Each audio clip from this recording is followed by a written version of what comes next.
नक्सलियों का मूवमेंट आए दिन हो रहा है। मध्य प्रदेश के 3 जिलों में अक्सर नक्सलियों का मूवमेंट बना रहता है। कंटिन्यूअस मूवमेंट बना हुआ है अभी भी। नियरेस्ट प्लेस जो है वहाँ पे जाके शरण लेता है। मध्य प्रदेश में बालाघाट में छत्तीसगढ़ के करीब 36 मोस्ट वांटेड नक्सली की दस्तक है। ऐसे में पुलिस मुख्यालय ने छत्तीसगढ़ सरकार को पत्र लिखते हुए ये कहा है कि इनकी तलाश की जाए। और इससे अहम जानकारी निकल के सामने आती है कि जब छत्तीसगढ़ में नक्सलियों का मूवमेंट होता है और सर्चिंग पार्टियां जगह जगह जाके दबिश देती है नक्सलियों को पकड़ने के लिए, उस वक्त मध्य प्रदेश के बालाघाट में उनकी मौजूदगी दर्ज होती है। एक जो सबसे दिलचस्प पहलू है कि ये जो क्षेत्र है जहाँ पे इनका मूवमेंट होता है, ये सिर्फ छत्तीसगढ़ से 30 किलोमीटर दूर है। यानी कि छत्तीसगढ़ में जब जंगल में सर्च ऑपरेशन चलता है उस वक्त ये नक्सली मध्य प्रदेश में डेरा डालते हैं। छत्तीसगढ़ के राजनांदगांव से मध्य प्रदेश का बिरसा थाना क्षेत्र 30 किलोमीटर है। जंगल के रास्ते आसानी से नक्सली मध्य प्रदेश के बालाघाट में दाखिल होते हैं। अपनी मौजूदगी दर्ज कराते हुए कई बार हॉक फोर्स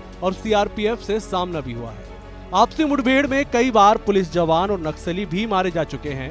पिछले कई सालों में नक्सलियों ने मुखबिरी के शक में ग्रामीणों की हत्याएं भी की है। वहीं पुलिस के जवानों की हत्या की साजिश भी रच चुके हैं। बहरहाल मध्य प्रदेश में छत्तीसगढ़ जैसी स्थिति नहीं है, लेकिन मध्य प्रदेश के 3 जिलों में अक्सर नक्सलियों का मूवमेंट बना रहता है।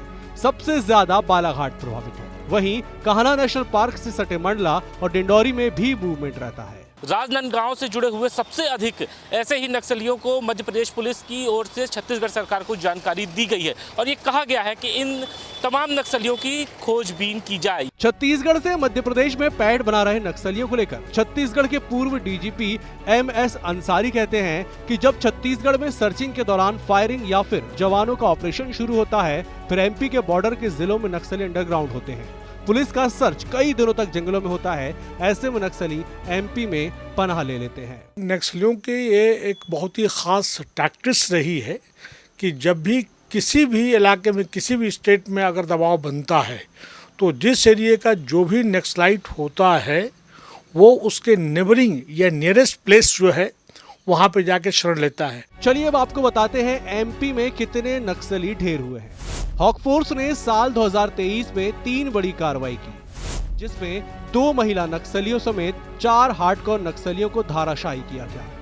मध्य प्रदेश, महाराष्ट्र और छत्तीसगढ़ में संयुक्त रूप से इन पर 14 लाख रुपए का इनाम घोषित किया। इसके बाद 2023 में ही मध्य प्रदेश पुलिस ने जबलपुर से अशोक रेड्डी उर्फ बलदेव को उसकी पत्नी के साथ गिरफ्तार किया था। रेड्डी से पूछताछ पर छत्तीसगढ़ पुलिस ने कई इलाकों में दबिश देते हुए नक्सलियों का सफाया कर चुकी है। बालाघाट में गर्मियों के दिनों में अधिकांश मूवमेंट रहता है। बालाघाट SP का कहना है कि मूवमेंट अभी बना हुआ है। वह खुद इस बात की तस्दीक कर रहे हैं कि नक्सलियों के बारे में लगातार इनपुट मिल रहे हैं। बालाघाट तो देश के 25 सबसे संवेदनशील नक्सली जिलों में से है, तो निस्संदेह कंटिन्यूअस मूवमेंट बना हुआ है अभी भी। जो हमारे नक्सल पॉकेट से वहाँ पर लगातार सूचनाएं मिल रही है और हमारे जवान उस चीज़ के कान्हा में तो लगातार टूरिज्म बढ़ ही रहा है। और मुझे नहीं लगता कि नक्सलियों का प्रेजेंस जो टूरिस्ट जोन है उस एरिया में बिल्कुल भी नहीं है, तो इसलिए टूरिज्म पे ज़ीरो इम्पैक्ट। लगभग जो स्टैंडर्ड है 6 दलम सक्रिय हैं, तो लगभग 70 के करीब 60 से 70 काडर एक्टिव है बालाघाट। MP में लगातार नक्सलियों का मूवमेंट किसी बड़े अटैक की प्लानिंग की ओर इशारा कर रहा है। बहरहाल पुलिस की यही कोशिश होगी कि बालाघाट में नक्सलियों की एंट्री पर बैरियर लगाया जाए, लेकिन जरूरी है कि सूचना के साथ एक्शन भी दोनों राज्यों की पुलिस मिलकर करे, नहीं तो आए दिन नक्सलियों की दहशत MP में बढ़ती जाएगी। नक्सलियों की सफाई करने के लिए अब छत्तीसगढ़ सरकार से भी मध्य प्रदेश सरकार मदद ले रही है। कैमरामैन जमशेद के साथ विवेक पांडे, विस्तार न्यूज़, भोपाल।